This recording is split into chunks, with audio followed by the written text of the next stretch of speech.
everybody, now let's try that problem that you just saw. You have 15 grams of potassium that's going to react with 15 grams of iodine to produce potassium iodide. Now the question asks you to figure out what your limiting reactant is going to be and how much of a product you're going to make. Okay? Now if you may notice behind me, I don't have a fully balanced equation already up there. I figured this time what we're going to do is we're going to start from the very beginning and work together. So it says you have potassium reacting with iodine. So that tells you what your reactants are going to be. Remember that key word, it says reacts, means it's going to be your reactant, okay? So I'm going to put potassium up here plus iodine. Now, we need to figure out, okay, what are the subscripts going to be? Now remember, potassium is a metal. Anytime you have a metal listed by itself, it's going to have an understood 1 subscript because they have a low electronegativity, so they're totally fine being by themselves. However, iodine is a nonmetal. Nonmetals, this is excluding the noble gases, but the other nonmetals, they really want to fulfill the octet rule, so they have a high electronegativity. So in that case, what's going to end up happening is there's going to be 2 of them because nonmetals do not like to be by themselves. So I'm going to put a subscript 2 right here. Remember, metals has an understood 1 subscript. Nonmetals are going to have a 2 subscript.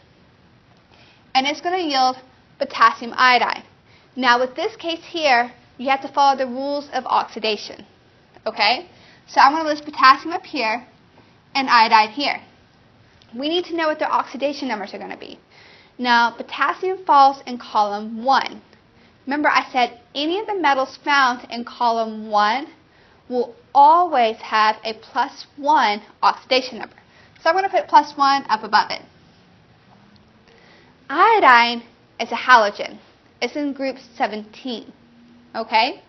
Now, in group 17, all the halogens, when they are in a binary covalent bond, binary ionic bond. So in this case here, you have a metal bonding with a nonmetal. The halogens will always be -1. Okay? So I'm going to put a -1 oxidation number up here. +1 minus 1 equals 0. So that means they cancel each other out. Because remember, you want them to equal 0. So I'm just going to mark out the +1 and -1. And then I'm just going to combine those symbols together. So it's just going to be Ki. And that is potassium iodide. We now came up with our chemical equation. The next thing we have to do is we need to balance it. Okay? So remember, in order to balance it, I'm going to create a list on each side. And we're going to put them in the same order too. Okay? Remember, when you have a compound, you must list each individual element separately. Do not keep them together. Split them up in regards to this aspect. Okay?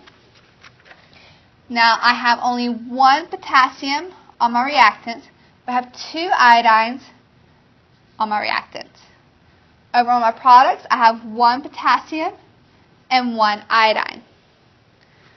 My potassiums look good, 1 and 1. My iodines are off. I have 2 and I have 1. Now, when you look at this, since they only appear once on each side, I look at the numbers. 1 can divide into 2 times. 2 can divide into 2 1 time. So that's the lowest number that both of these can divide into. So this one's already at 2. I need to get this number up to 2. So I'm going to put a 2 in front of potassium iodide.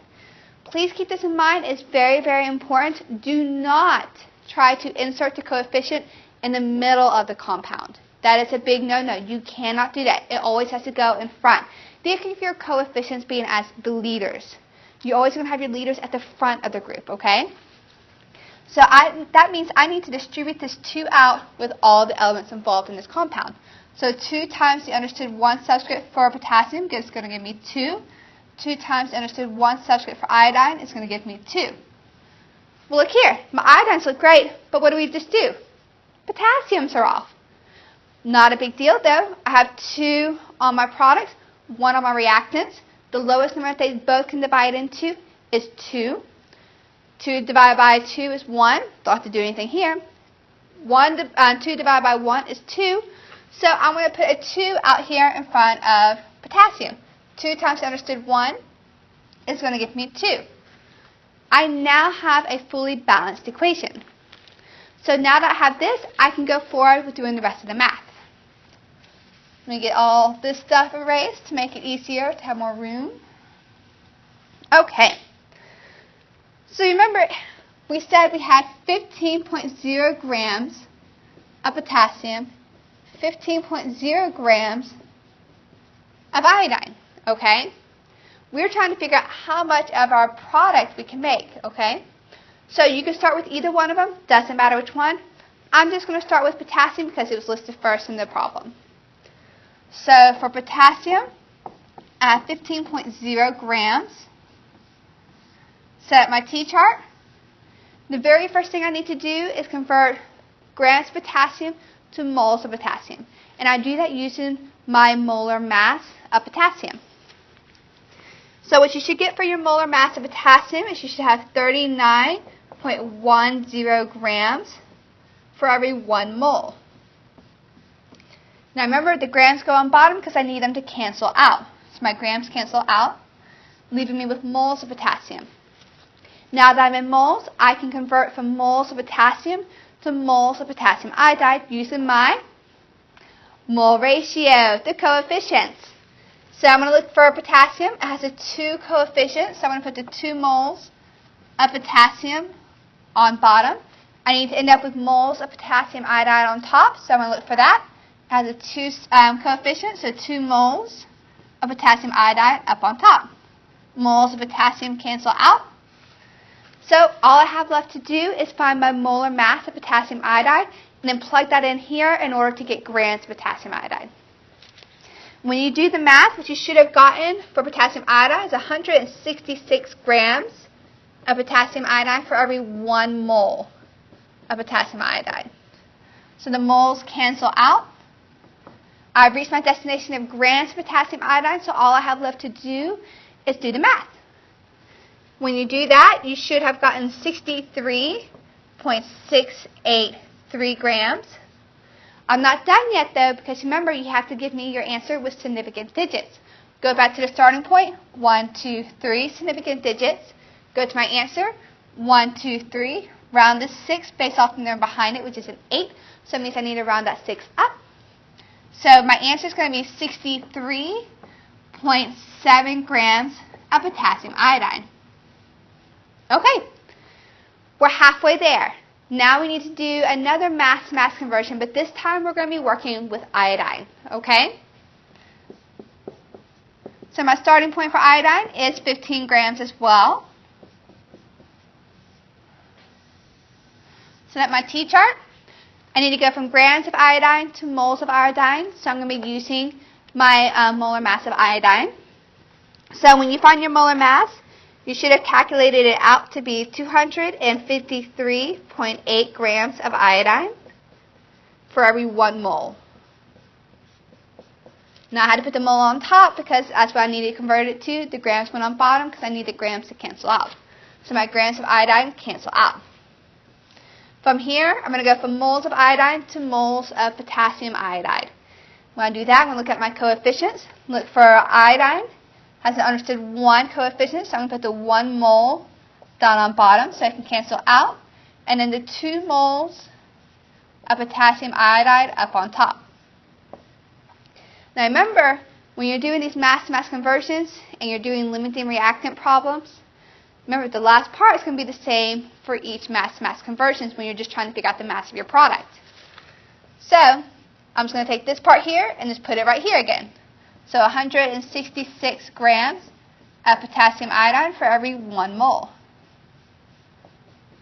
So the moles of potassium iodide cancel out. I reached my destination of grams of potassium iodide, so all I have to do now is to solve the problem. When you do that, you should have gotten 19.622 grams. Again, we're not done, so we have to answer with significant digits. Starting point, 1, 2, 3. Come to your answer, 1, 2, 3, round to 6 based off the number behind it, which is a 2. So I do not have to round to 6. So I'm going to have 19.6 grams of potassium iodide. All right, so we just did our 2 mass-mass conversions. Now when we look at this, Remember, in order to figure out the mass of your product and what your limiting reactant is going to be, you need to compare your two mass products that you just calculated out and find the smallest number. In this case here, the 19.6 is definitely smaller than 63.7. So the 19.6 is the mass of your product, which means that iodine is your limiting reactant.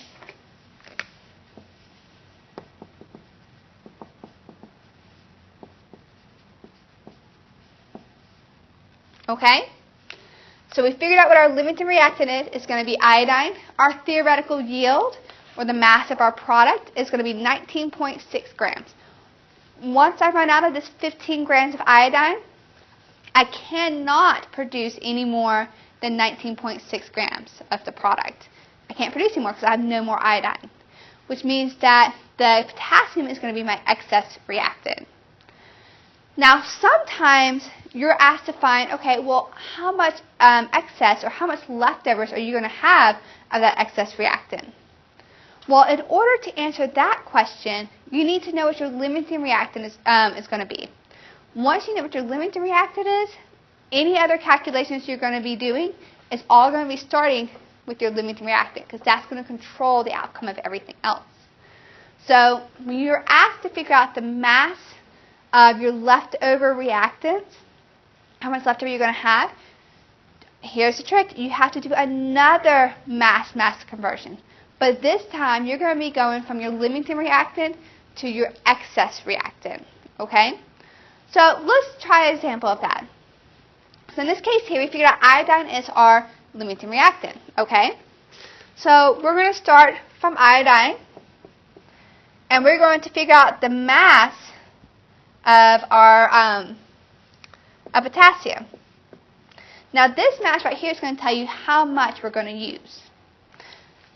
Let's take a quick pause real quick. I'm actually going to erase all this because it'll make more sense when I have a lot more room on the board. Okay?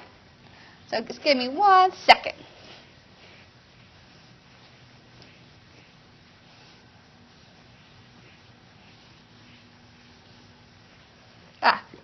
Much better. Okay. So we said that iodine is our limiting reactant, and our starting point is going to be the 15.0 grams of iodine. We want to figure out what the mass of our potassium is going to be that we're going to use. When you do this type of conversion, it's going to tell you how much of a product that you, how much of the reactant you're going to be using. Okay. So you're going to be doing everything the same, except for the last half is going to be different. So we're going to go from grams of iodine to moles of iodine using the molar mass of iodine. So you're going to apply that 253.8 grams of iodine on bottom per 1 mole up on top. Okay? Grams of iodine cancel out. Now what you're going to do is you're going to convert from moles of iodine to moles of potassium this time. Okay? So remember, we're going from one reactant to the other reactant this time. We're not using the product. So I need moles of iodine on bottom. I haven't understood one coefficient in front of this. So I'm going to have 1 mole on bottom. I have a 2 coefficient in front of potassium. So I'm going to put 2 moles of potassium up on top. So moles of iodine cancel out. We're not done yet, though, because we need to convert it to grams. So we need to get the molar mass of potassium, which you already had calculated out earlier when you were doing the other problem. So you have 1 mole of potassium on bottom, and you're going to have the 39.10 grams up on top. So the moles cancel out. Now all you have to do is solve the problem, and you're going to end up getting 4.62 grams of potassium. This tells you how much you used. This is how much of the excess reactant was needed in order to complete the reaction.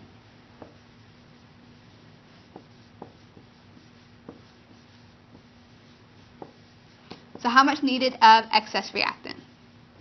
But that doesn't answer our question. The question is, how much of we're going to have left over?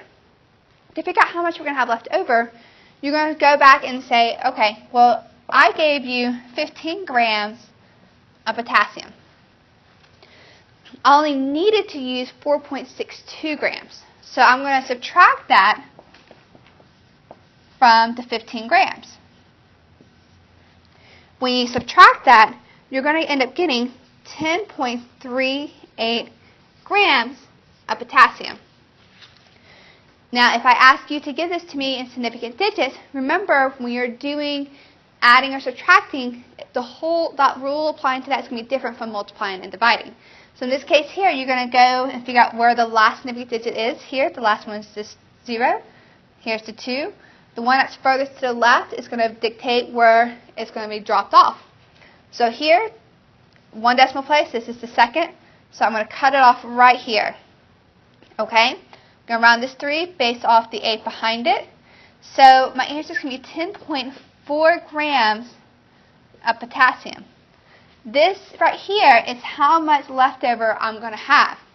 So out of the 15 grams of potassium that I gave you, you are only going to use 4.62 grams of it, which means that you're going to have 10.4 grams of the potassium left over.